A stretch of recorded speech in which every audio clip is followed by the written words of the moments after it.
कई लोग कह रहे महाराज 2 टाइम लगाते हैं, 2 टाइम। अपने कितने टाइम खाते हैं? अच्छा 4 टाइम।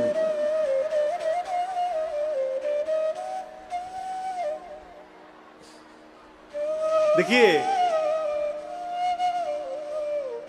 आप में से कौन कौन भगवत कृपा की अनुभूति करना चाहता है, उसको ये अनुभव हो कि भगवान उसके साथ है, कौन कौन चाहता है? तो मैं आपको एक बात कह रहा हूं, आज से भगवान को भगवान मानना बंद करिए। ये मानिए कि भगवान आपके घर के सदस्य हैं। एक लड़का गया, एक आदमी गया, लड़का नहीं, एक व्यक्ति अपने गुरु जी के पास गया और जगह जाकर कहा, गुरुदेव मैं भक्ति प्रारंभ करना चाहता हूं। क्या करना चाहता हूं? भक्ति प्रारंभ करना चाहता हूं, क्या करूं उसके लिए? गुरु जी उसको पास में बुलाकर बिठाएं। बोले ये बताओ घर में कितने लोग हो? बोला 4 लोग। पूछे कौन कौन? मैं, मेरी पत्नी, मेरा बेटा, मेरी बेटी, 4 लोग हैं गुरुजी। गुरुजी बोले बहुत सुंदर है। घर में भोजन बनता है? जी गुरुजी। कितने लोगों का बनता है? बोला 4 लोगों का। 4 लोग हैं, 4 का बनता है। जन्मदिन मनाते हो? हाँ गुरुजी। कितने लोगों का? 4 लोगों का। 4 लोग हैं, सबका बनता है गुरुजी। कपड़ा खरीद के लाते हो? जी गुरुजी। कितने लोगों का? 4 लोगों का। गुरु जी बोले यदि तुम भक्ति प्रारंभ करना चाहते हो बेटा, तो आज के बाद यदि तुमसे कोई पूछे कि घर में कितने लोग हैं, तो 4 मत कहना, 5 कहना। बोला गुरु जी 5वां कौन है? बोले तुम्हारे घर के भगवान। तुम्हारी भक्ति प्रारंभ ही इसलिए नहीं हो रही है कि तुम भगवान को घर का मेंबर नहीं मान रहे हो, मूर्ति मान करके बैठे हो। जिस दिन से आप भगवान को घर का सदस्य मान लीजिएगा, उसी दिन से भक्ति प्रारंभ हो गई। अपने लिए कपड़ा लाते हैं, भगवान के लिए भी कपड़ा लाइए। अपने लिए भोजन बनता है, ठाकुर जी के लिए भी भोजन बने, गिन के भोजन बने। अपना उत्सव मनाते हैं तो अपने घर के भगवान का भी उत्सव मनाइए। अपन लड़कवा को कितना बढ़िया साबुन लगा लगा के नहलाते हैं ना। और घर के भगवान साल में 2 दिन नहाते हैं, रामनवमी के दिन, जन्माष्टमी के दिन। 2 दिन भगवान नहाएंगे, हम डेली नहाएंगे। ये भक्ति है। जैसा व्यवहार आप अपने बेटे के साथ करते हैं, वही व्यवहार भगवान के साथ प्रारंभ करिए। माई बाप, 1 साल में बहुत बता रहा हूं, 1 साल के भीतर आपको भगवत अनुभूति प्राप्त होने लगेगी। आप करके देखिए। केवल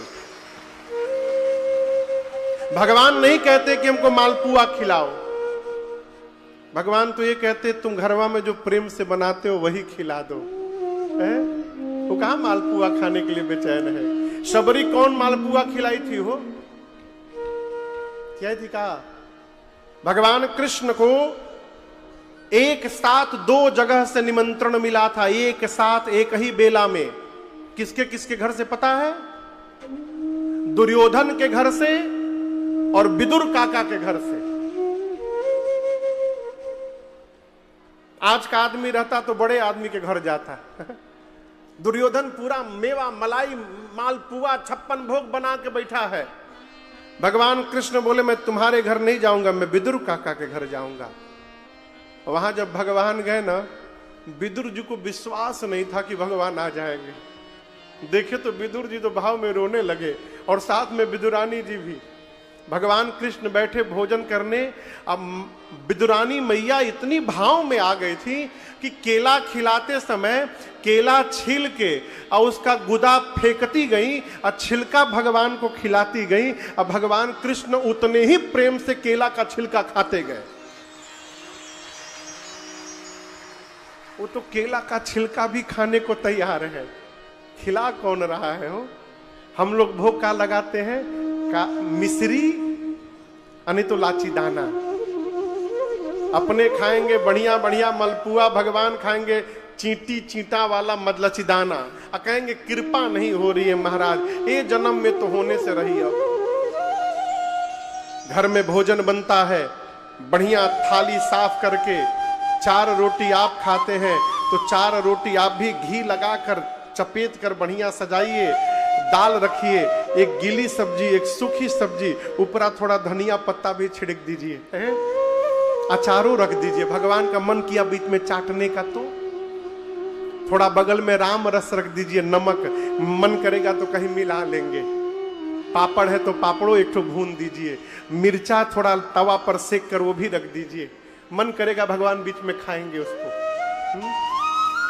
सलाद भी सुधार के रख दीजिए और ले जाकर ठाकुर जी के सामने रखिए, कहिए प्रभु घर में यही बना है आज नाथ, आप इसको, अभी तो भोजन है, आप भोग लगा के प्रसाद बनाइए नाथ, तो पूरा परिवार आपका प्रसाद ग्रहण करेगा।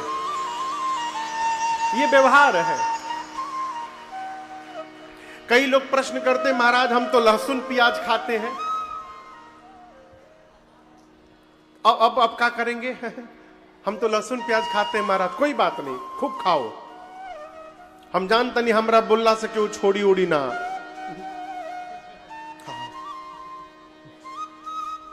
आप लहसुन प्याज खाते हैं, कोई बात नहीं, भगवान को भोग लगाना है, दोपहरिया में दाल रोटी खिलाइए, दाल में तो प्याज लहसुन नहीं डालते ना, दाल रोटी खिलाइए। रात को महाराज दूध रोटी खिलाइए, खिलाए रहिए, दाल रोटी दूध रोटी खिलाए रहिए।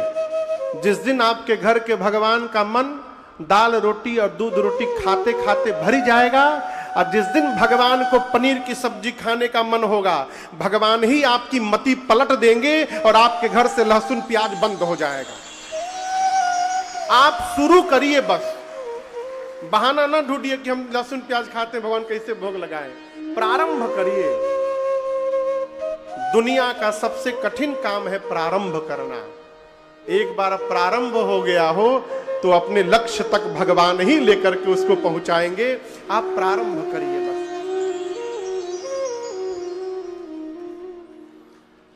पूज्य स्वामी राजेश्वरानंद जी इस पर एक कहानी सुनाते थे, आप लोग सुने होंगे। एक आदमी था, उसका एक ही काम था, जगे खाए फिर सो जाए, फिर उठे फिर खाए फिर सो जाए, खाने बैठ जाए तो उठने का नाम ले, खाली खाता रहे। कोई लोग कहते थे घर वाले, अरे बीच में पानी भी पी लिया करो, तो कहता था बीच आएगा तब न पिएंगे, अभी बीच में पहुंचे नहीं है। एक बार घर वाले इतने त्रस्त हो गए उससे कि उसको घर से धक्का मार के बाहर निकाल दिए। बेचारा रोने लगा, अब कहां मिलेगा सीताराम भोजन उसको। रोते रोते सड़क पर चल रहा था, एक आश्रम के गेट पर देखा एक मोटे महात्मा बैठे हैं, एकदम मोटे महात्मा, इतना तोन निकला है उसका उनका।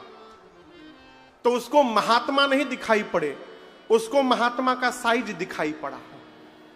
साइज देखते मन में सोचा, री राम ही तो बहुत खाते होंगे। जाकर प्रणाम किया महात्मा जी को, बोला कि आपके इस तंदुरुस्ती का राज क्या है? महात्मा बोले अनलिमिटेड भोजन मिलता है। पूछा कहां मिलता है? बोला इस गेट के भीतर आश्रम में अनलिमिटेड भोजन। बोला काम क्या करना पड़ता है? बोले कुछ नहीं, माला लेके दिन भर ऐसे ऐसे जपना पड़ता है बस, और टाइम पर मिलेगा लिमिटेड अनलिमिटेड। बोला बस गुरुजी हम ऐसने जगह ही खोजत रहनी है, मेरी एंट्री करवाइए इसमें। बोले चलो गुरुजी से दीक्षा लो। वो महात्मा उसको पकड़ के ले गए, बोले प्रभु एक बालक आया है शरणागत होने के लिए। गुरुजी ने तुरंत दीक्षा देकर उसको चेला बनाया, माला पकड़ाया, कहा जाओ माला जपो भोजन करो। उसको लगा बैकुंठ मिल गया है, अब दिन भर माला जपे, बेला बजाकर चकाचक पाए सो जाए। लेकिन उसकी खुशी बहुत दिनों तक नहीं रही। एक दिन सवेरे माला जप के जैसे जलपान के समय में गया भोजनालय में, तो देखा तो ठन गोपाल कुछ बना ही नहीं। भंडारी जी से बोला कि पोहा नहीं बना आज? भंडारी जी बोले आज नहीं बनेगा, आज एकादशी है। बोला ई का होता है? बोले एकादशी के दिन व्रत रहता है, कुछ मिलता नहीं है। बोला मिलेगा कब? बोले कल द्वादशी को। वो गया जाकर बोला गुरुजी एकादशी कहां से आ गया? बोले बेटा तो महीने में 2 बार आता है, भोजन द्वादशी को मिलेगा। बोला गुरुजी यदि मैं एकादशी का व्रत रह जाऊंगा ना तो द्वादशी तक बचूंगा ही नहीं। मैं भोजन करने के लिए साधु बना हूं गुरुजी, मैं मर जाऊंगा, बिना खाए हम मर जाए। गुरुजी बोले मर जाएगा, बहुत खाता है, काम करो। बोले काम करो, यहां तो कुछ नहीं बनेगा, तुमको मैं राशन दिलवा देता हूं, चले जाओ नदी के किनारे नहा करके वहीं बना करके आ जाना खा करके। लेकिन याद रखना खाने के पहले राम जी को भोग जरूर लगाना। किसको? गुरुजी भंडारी जी को बुलाकर बोले इसको ना 2 लोगों का राशन दीजिएगा, बहुत खाता है ना, 1 लोगों में पेट नहीं भरेगा इसका, 2 लोगों का राशन दीजिएगा। राशन ले गया, बनाया, नहाया, पहले बनाया, खाने निकाला थाली में, तब तक याद आया गुरुजी बोले थे भोग लगाना। किसको? राम जी को। आंख बंद करके लगा बुलाने राम जी को। मेरे राम आइए, प्रभु राम आइए, मेरे भोजन का भोग लगाइए। मेरे राम आइए, प्रभु राम आइए, मेरे भोजन का भोग लगाइए। मेरे भोजन का भोग लगाइए। कहा राम जी आइए भोग लगाइए। हे राम जी आ जाइए, ठंडा था, भोग लगा ली। 1 घंटे तक बुलाता रहा, राम जी नहीं आए तो गुस्से में आ गया। बोला सुनाई नहीं दे रहा है क्या?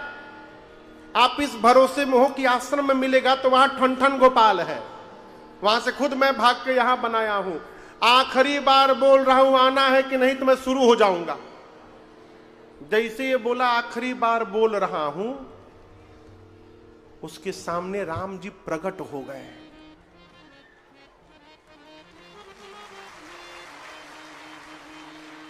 आप तो प्रसन्न होकर ताली बजा दिए, लेकिन वो प्रसन्न नहीं हुआ। कहें राम जी अकेले नहीं आए थे, सीता जी भी आई थी। अब वो देखे 2 लोगों का राशन मिला है हमको, और 2 लोग यही आ गए तो हमको क्या बचेगा? राम जी से बोला ई कहां से चली आई? हम तो केवल आपको बुलाए थे। राम जी बोले हम अकेले कहीं नहीं जाते हैं, जहां जाते हैं साथ में रहती हैं। बोला हमेशा? बोला हमेशा। गुरु जी तो बोले नहीं थे इनके बारे में कुछ। राम जी बोले भूल गए होंगे। बोला ठीक आए हैं तो भोग लगाइए। राम जी और मैया पाए और उसके लिए थोड़ा सा छोड़ दिए। बेचारा थोड़ा सा खाया और पूछा अगली एकादशी को भी ये आएंगी ना? राम जी बोले हाँ हम दोनों लोग आएंगे। गया वापस। अगली एकादशी जब आई तो गुरु जी से बोला गुरु जी 3 लोगों का राशन दीजिएगा। सीता जी भी आ गई थी, हमको भूखे पेट रहना पड़ा था। गुरु जी सोचे लगता है इसका पेट भरा नहीं होगा, इसलिए कही रहा है। गुरु जी बोले अच्छा कोई बात नहीं, 3 लोगों का राशन दो इसको। ले गया, नहाया, बनाया, अब बनाकर बुलाने लगा। मेरे राम आइए, मैया साथ लाइए, मेरे भोजन का भोग लगाइए। मेरे राम आइए, मैया साथ लाइए, मेरे भोजन का भोग लगाइए। मेरे भोजन का भोग लगाइए। जैसे कहा प्रभु आइए, राम जी आइए, सीता मैया को लाइए, भोग लगाइए। जैसे बोला राम जी प्रकट हो गए। राम जी के साथ सीता जी प्रकट हो गई और दाहिनी और राम जी के साथ लक्ष्मण भैया भी प्रकट हो गए। लक्ष्मण भैया को देखते बोला ये कहां से आ गए, ये कहां से आ गए? लक्ष्मण जी राम जी से बोले भैया कहां लेकर के आए हैं? ऐसा स्वागत तो आज तक मेरा कहीं नहीं हुआ। राम जी बोले भाई है हमार। बोले भाई है तो क्या हुआ, क्यों आ गए ये? राम जी बोले खाने आए हैं, हम तो नहीं बुलाए हैं इनको, हम तो बुलाए नहीं थे इनको, क्यों आ गए?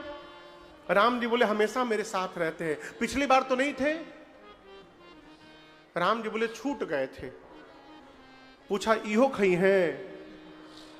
राम जी बोले आए हैं तो खाएंगे ही। बोला ठीक है खाइए। तीनों लोग खाएं, थोड़ा सा फिर बचा पाया। बोला राम जी से आज हुए हमको क्लियर करिए अगली बार कितने लोग आएंगे, हमको एकदम साफ साफ बताइए कितने लोग अगली बार आप लेकर के आएंगे। राम जी बोले बस हम ही 3 लोग, तीन लोग हम ही लोग साथ में रहते, 3 लोग। बोले पक्का? एकदम बिल्कुल पक्का। गया, अगली एकादशी आई। गुरु जी से बोला गुरु जी इस बार लक्ष्मण जी भी आ गए थे। दिमाग लगाया कि हर बार एक आदमी बढ़ा के लाते हैं, तो सोचा कहीं इस बार और एक आदमी को बढ़ा के ले आए, 4 आदमी। बोला गुरु जी 5 लोगों का राशन दीजिए। अपना जोड़कर बोला 5 लोगों का राशन। गुरु जी मन में बोले इतना नहीं खाएगा, लग रहा है कि अनाज लेकर बेचने लगा है। हाँ। गुरु जी बोले अच्छा इसको रंगे हाथों पकड़ना चाहिए। बोले चल अच्छा इसको 5 लोगों का राशन दिया जाए। वो राशन लेकर निकला, वेश बदल के उसके पीछे गुरु जी भी लग गए। गया, जाकर नदी में नहाया और गुरु जी पेड़ के पीछे छिप के देखने लगे। नहाया, आज भोजन नहीं बनाया, बिना बनाए बुलाने लगा कि बाईं ओर भरत जी प्रकट हो गए, लक्ष्मण जी की दाहिनी ओर शत्रुघ्न जी प्रकट हो गए, राम जी के नीचे हनुमान जी प्रकट हो गए। जैसे देखा कपारे पर हाथ लगा, अरे बाप रे बाप, आज तो मतलब हद कर दिया, अपने आए तो आए, बाप रे बानरों को लेकर आए थे। भगवान बोले कहां है भोजन? बोला कैसा भोजन, कैसा भोजन, हम आज बनैबे नहीं किए, हम जानते थे कि मेरे साथ गेम होने वाला है। यहां पर मेहनत करें हम, खाएं आप लोग। 5 लोगों का राशन लाए हैं, 5 लोग आप हैं, इतने बगल में बानर बैठा है। ई रहा राशन, अपने बनाओ खाओ जाओ यहां से, हम कुछ नहीं करेंगे आज, हम कुछ नहीं करेंगे, बहुत हो गया नाटक। भगवान बोले ठीक है हम लोग बना के भोग लगाएंगे। हनुमान जी लकड़ी लाने लगे, कोई सब्जियां मनिया करने लगा, मैया बनाने लगी, आई बैठ के देख रहा है, बुदबुदा रहा है। गुरु जी को कोई दिखाई नहीं दे रहा है, ये भगवान केवल इसको दिखाई दे रहे हैं, गुरु जी को नहीं दिखाई दे रहे हैं। गुरु जी सोचे बना क्यों नहीं रहा है, जाकर बोले कि अरे 5 लोगों का राशन लाए हो, बना क्यों नहीं रहे हो? बोला आपको 5 लोगों का राशन दिखाई दे रहा है, और यहां बारात आकर बैठी है वो नहीं दिखाई दे रहा है। गुरु जी बोले कहां कोई दिखाई दे रहा है, कोई तो नहीं है। अब ये दौड़ कर जाकर राम जी का पांव पकड़ लिया, कहा प्रभु ये क्या हो रहा है, गुरु जी आपको देख नहीं पा रहे हैं, गुरु जी मानने को तैयार नहीं है कि आप सब लोग यहां पर बैठे हैं। राम जी बोले तुमको दिख रहा हूं ना, इसी में संतुष्ट रहो। बोला प्रभु लेकिन ये बताइए मेरे गुरु जी तो कितने ज्ञानी हैं, कितने पढ़े लिखे हैं, हम तो अंगूठा लगाते हैं प्रभु, हम कुछ नहीं जानते हैं, उसके बाद भी आप हमको दिखाई दे रहे हैं, मेरे गुरु जी को नहीं दिख रहे हैं। राम जी बोले हम तुमको दिखाई देंगे, तुम्हारे गुरु जी को नहीं दिखाई देंगे। पूछा क्यों प्रभु? राम जी बोले देखो भले तुम्हारे गुरु जी ज्ञानी हैं, लेकिन जितने सरल तुम हो ना, उतने सरल तुम्हारे गुरु जी नहीं है, इसलिए केवल मैं तुमको दिखाई दे रहा हूं। ये प्रसंग में क्यों सुनाया आपको? आज भी भगवान खाते हैं, किसके घर? जो भगवान को खिलाना चाहता है उसके घर। आपको मैं घटना सुनाऊं, हरियाणा में एक आश्रम पे मैं गया था, बहुत पहले की बात है बाबू। तो उस आश्रम में ना एक पुजारी जी रहते थे, अब उनका शरीर शांत हो गया, तो वहां पर राम जी का दरबार था, कन्हैया का दरबार था, लक्ष्मी गणेश जी का लक्ष्मी नारायण जी का दरबार था, गणपति भगवान का दरबार था, हनुमान जी का दरबार था, शंकर पार्वती जी का दरबार, अलग अलग मंदिर थे। और जितने मंदिर थे उतने पुजारी जी थे। सब पुजारी जी के जिम्मे एक एक मंदिर के ठाकुर जी थे, वो उनकी सेवा करते थे। तो जो राम जी के मंदिर के पुजारी जी थे ना, उस आश्रम में भोग लगाते समय सारे पुजारी जी लोग भोग लगा के पट बंद कर देते थे और चले जाते थे कि भगवान 15 मिनट खाएंगे। राम जी के पुजारी जी ऐसा नहीं करते थे, वो भीतरे बैठ जाते थे मंदिर में, अब पंखा लेकर ना थाली पर पंखा घुमाते रहते थे। जानते कहें? भोजन गर्म है, कहीं प्रभु का मुख न जल जाए भोजन करने में, इसलिए वो पंखा घुमाते रहते थे। बाकी पुजारी जी लोग कहते थे बताओ कितना पागल है, भगवान को भोजन करते समय देखना नहीं चाहिए, ये भीतर बैठ के देखता और पंखा घुमाता है, नाटक करता है। सारे पुजारी जी लोग उनका उपहास उड़ाते थे। वो सुनते सबकी थे, लेकिन नित्य अपनी वाली करते थे, बैठ के 15 मिनट पंखा चलाते थे उस पर। एक दिन पुजारी जी को बुखार हो गया, वो बिस्तर पर थे, उनके जगह दूसरे पुजारी जी भोग लगाने चले गए। आपको बताऊं, ये सत्य घटना सुना रहा हूं मैं। राम जी के दरबार में भोग लगाकर अब पट बंद करके जैसे पुजारी जी बाहर निकले, जो पुराने पुजारी जी जिनको बुखार हुआ था वो लगे चिल्लाने, मेरे ठाकुर जी का मुंह जल गया, उनके पूरे जीभ में छाले निकल गए पुजारी जी के, चिल्लाने लगे। पुजारी ने पंखा चलाया नहीं, मेरे भगवान का मुख जल गया है, भगवान चिल्ला रहे मुख जल गया ठाकुर जी का, और उनके पूरे मुख में फफोले निकल गए पुजारी जी के। सारे पुजारी जी अब ये दृश्य देखे तो आकर उनका पांव पकड़कर उनसे क्षमा मांगने लगे। ये क्या है? भाव का संबंध है। आप यदि भाव से भोजन कराइएगा भगवान को, तो भगवान आपके घर में भी भोजन करेंगे। वाल्मीकि जी बोले प्रभु, जो आपको सुगंध अर्पित करके धारण करे, आपको भोग लगा करके भोजन करे, घर में नया कपड़ा आभूषण आवे तो अपने न पहने, पहले आपको पहनावे और प्रसाद बनाकर अपने धारण करे। हाथ से राम जी श्रेष्ठ का अभिवादन करे, पांव से तीर्थ की यात्रा करे, और राम जी आप पर भरोसा करे। जो ये सब काम करता है राम जी, आप उसके हृदय में जाके रहिए, उसका हृदय आपके लिए चौथा स्थान बता रहा। चौथा घर। अब पांचवा घर। मंत्र राजनित जपहि तुम्हारा, पूजहि तुम्हि सहित परिवारा, तर्पण होमक रही विधिना, विप्र जिवाय देहि बहुदाना, तुम ते अधिक पुरहि जिय जानी, सकल भाय सेवहि सनमानी, तुम ते अधिक पुरहि जिय जानी, सकल भाय सेवहि सनमानी। वाल्मीकि ऋषि बोले राम जी, जो आपके किसी मंत्र का नित्य जप करे। किसका जप करे? बोलिए कौन मंत्र का? दीक्षा के समय जो गुरु जी से कान में मंत्र मिला है उस मंत्र का। जिसकी दीक्षा नहीं हुई है वो महामंत्र का जप करे। महामंत्र क्या है? हरे राम राम राम हरे हरे, हरे कृष्ण कृष्ण कृष्ण हरे हरे। जो इस मंत्र का निरंतर जप करे, पूरे परिवार के साथ राम जी आपकी पूजा करे। पूजा अकेले नहीं करनी चाहिए। कैसे करनी चाहिए महाराज? पूरे परिवार के साथ। लेकिन महाराज हम तो जब पूजा करते पूरा घर सोया रहता है। किसने कहा कि 4 बजे भोर में पूजा कर दो? किसने कहा था? फिर काहे कर रहे हैं? परिवार यदि 8 बजे सो के उठ रहा है, नहा रहा है, तो 8 बजे आरती करिए, लेकिन सबके साथ मिलके करिए।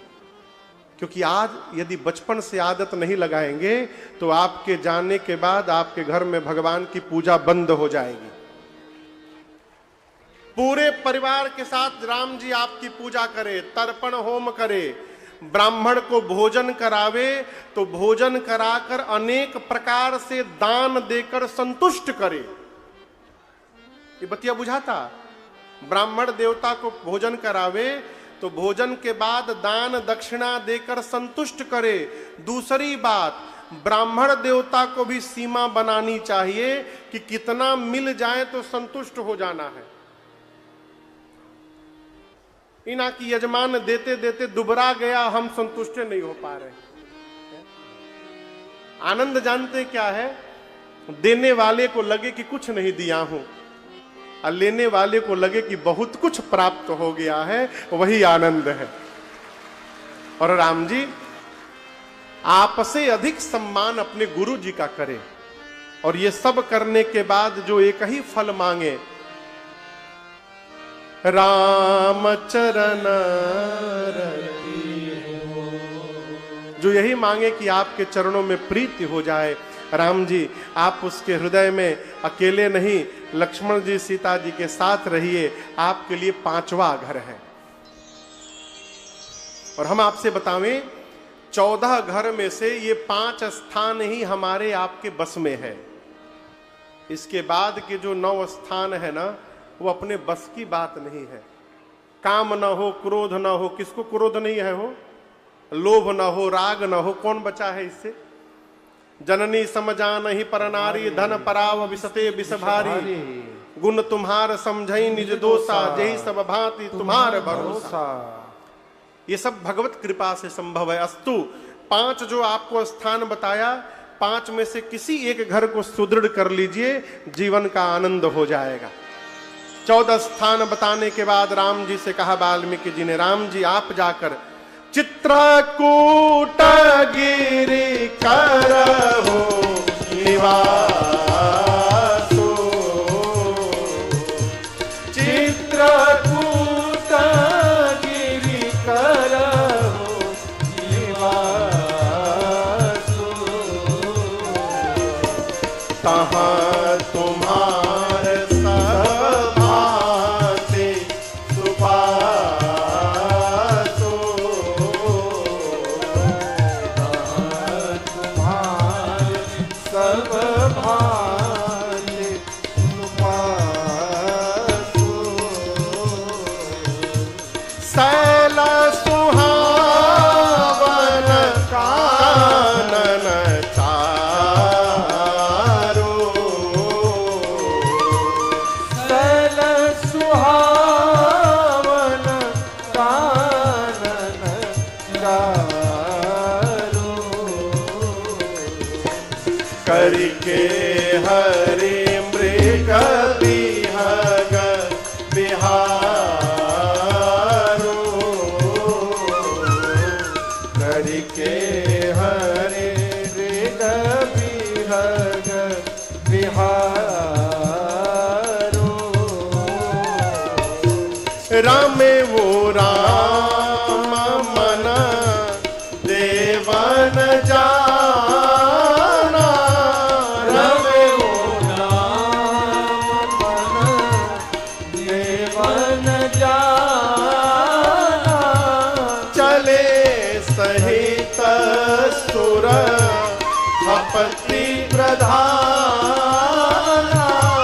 चले सहित सुर हपति प्रधाना, कोल किरात वेश सब आए, कोल किरात वेश सब आए, रचे परन प्रिय सदन सुहाए, रचे परन प्रिय सदन सुहाए, रचे परन प्रिय सदन सुहाए।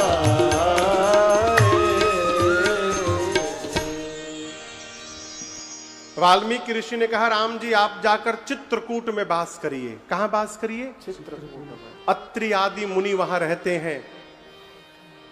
कामदगिरि जी का परम पुनीत क्षेत्र है, मंदाकिनी जी वहां बहती हैं समीप में। राम जी आए, देवता जान गए हैं कि राम जी का मन चित्रकूट में रम गया है। सारे देवता कोल की रात के वेश में विश्वकर्मा भगवान को साथ में लेकर के आए हैं धरती पर, और 2 कुटिया बनाए हैं। एक बड़ी कुटिया राम जी के लिए और एक सामने चोटी पर छोटी कुटिया लक्ष्मण भैया के लिए। भगवान चित्रकूट में उतने ही आनंद में रहते हैं जैसे देवलोक में देवराज इंद्र रहते हैं। गोस्वामी तुलसीदास जी महाराज कथा को अब श्रीधाम अयोध्या लेकर के गए हैं। श्री दशरथ जी महाराज को जैसे पता चला कि राम जी लौट कर नहीं आए, महाराज का शरीर का प्राण कंठ में आकर के फंस गया। प्राण कंठगत भयउ भुवान। कौशल्या मैया पांव पकड़ ली, नाथ धैर्य धारण करेंगे तो 14 वर्ष बाद राम आकर स्वयं आपसे मिलेंगे। महाराज बोले, कौशल्या आज धैर्य नहीं, आज उस अंधे माता पिता की मुझे याद आ रही है। कौन अंधे माता पिता? श्रवण कुमार के माता पिता। मानस में लिखा है, तापस अंध श्राप सुधि आए। महाराज कहते, कौशल्या उस अंधे माता पिता ने मरते समय मुझे श्राप दिया था। आज जिस प्रकार पुत्र के वियोग में हम मर रहे हैं, अपने पुत्र के वियोग में एक दिन तुम भी मरोगे। लेकिन दशरथ, तुम्हारा दुर्भाग्य, हमारे बेटे की तो मृत्यु हो गई है, लेकिन तुम्हारे बच्चों की मृत्यु नहीं होगी। तुम्हारा दुर्भाग्य होगा, तुम मरोगे तो तुम्हारे 4 में से एक भी पुत्र तुम्हारी आंखों के सामने नहीं होगा। महाराज मन में सोचते हैं कि राम को गए 6वीं रात्रि है आज। राम को गए 6वीं रात्रि आ गई, अब मेरा प्राण नहीं गया अब तक। अब इससे बड़ा दुख जीवन में कौन सा आएगा हो। महाराज कहते हैं, राम आपको देखे बिना मैंने बहुत जी लिया। हे लक्ष्मण, हे वैदेही, आपको देखे बिना मैंने बहुत जी लिया। और मानिए महाराज प्रायश्चित करने लगे। राम राम कही, राम कही, राम राम कही, राम तन परिहरि रघुबर बिरह, राम गयउ सुर।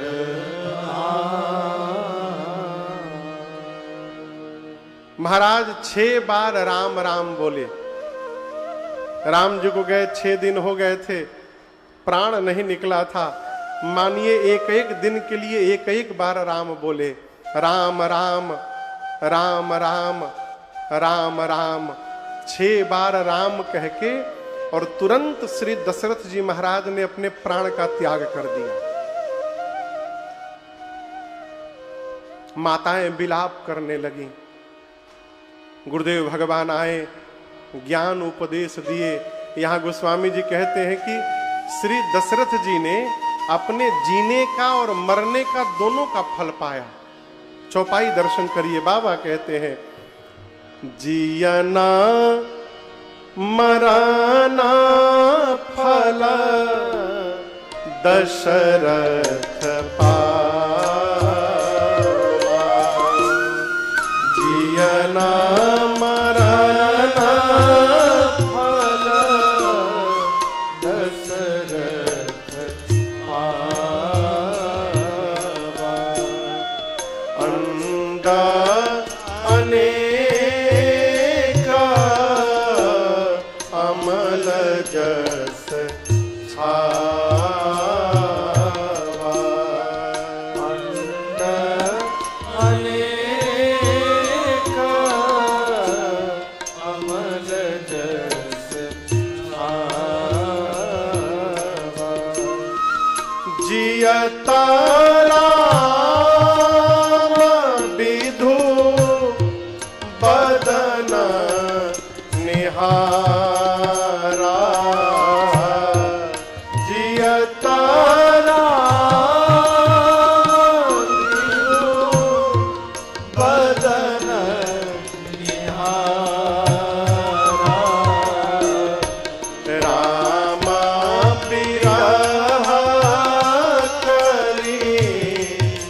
मरण